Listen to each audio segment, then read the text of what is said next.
Hey guys, welcome back to my channel. Before we dive into the video, make sure to subscribe and ring the bell icon. Let's dive in. Have you ever noticed that quiet drift creeping between you and the person you love most? It starts so subtly, almost invisibly, that you can't even pinpoint when it began. Hook, your wife is distant, hiding her phone, barely speaking. You're ready to end the marriage. But what if everything you're thinking is dead wrong? That's exactly what happened to me. I had been married barely 2 years. Yet, it felt like everything was slowly falling apart. My wife, who once filled every corner of our home with her laughter, had become distant. She barely spoke at the dinner table, seemed lost in thought, and whenever I tried to connect, it was as if she was somewhere far away. I'd catch her glancing at her phone, quickly hiding it whenever I approached. Each time I asked what was wrong, she'd offer a small forced smile and mutter, "I'm just tired." But it was obvious she wasn't. At first, I convinced myself it was just stress or personal worries. But days stretched into weeks, and the space between us only grew. Coming home became an exercise in loneliness. She no longer greeted me warmly at the door. Instead, she barely muttered hello. I ate my meals alone, watched TV alone, slept beside her, yet felt completely isolated. Then the suspicion crept in. That nagging voice in the back of your mind, whispering the worst possibilities. Maybe she was seeing someone else. Maybe she didn't love me anymore. I tried to dismiss these thoughts, but I couldn't shake them. She was secretive, protective of her phone, even taking it into the bathroom with her. Every small action seemed suspicious. I started replaying every interaction, hunting for clues. I scrolled through her social media, trying to find evidence of another man. I hated myself for it, but the fear of losing her consumed me. One night, it all reached a breaking point. It was past midnight. I sat at the edge of the bed, pretending to scroll on my phone, secretly watching her. She lay on her side, phone clutched close. I finally asked, "Is something wrong? You've been so distant lately." She paused and replied flatly, "I'm fine." "Can we not talk about it?" No warmth, no reassurance, just a wall. That night I lay awake, torn between heartbreak and frustration. I started imagining life without her. Divorce, freedom from the constant worry and confusion.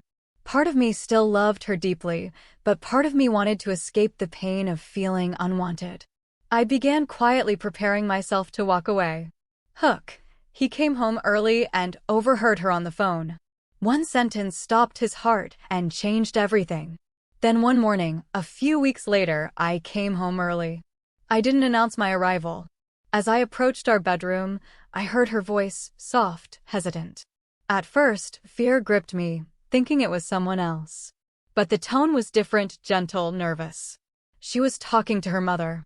And then the words that stopped my heart. "Mom, I don't know what to do. I'm pregnant." I froze. My knees went weak. I leaned against the wall, processing the news. She continued, voice trembling. "I haven't even told him yet. He's been distant and I'm scared. What if I can't be a good mother? What if he's not ready? We've only been married 2 years. What if this ruins everything?" Her voice cracked. "I don't want to disappoint him. I just don't know how to tell him." And in that instant, it hit me. I had been completely wrong. All my suspicions, all my fears, they were misplaced. She wasn't hiding another man. She was carrying fear. Fear of becoming a mother. Fear of not being enough. Fear of losing me. Guilt crashed over me so intensely I could barely breathe. I had doubted her. Thought about ending our marriage. While she had been struggling alone, terrified and uncertain. I lingered for a moment, collecting myself. My heart raced. I didn't want to scare her, so I took a slow breath, knocked softly, and stepped inside. She looked up, startled, eyes red from crying. Her phone slipped from her hands. "I heard you," I said quietly. For a heartbeat, she froze. Then she sobbed, covering her face. I sat beside her, gently holding her hands. "You should have told me," she whispered. "I was scared," she admitted. "I didn't know how to be a mother. I didn't want you to be disappointed." I took her hands firmly, letting go of all anger, jealousy, and doubt. "You're not alone. We'll face this together. I'm here always." She collapsed into me, tears soaking through my shirt. For the first time in months, she held me back. Not distant, not guarded, but fully present. That night, we talked for hours. She shared everything. The nausea, the fear, the worry. I confessed how I had misread her signals and let fear twist me into someone I barely recognized.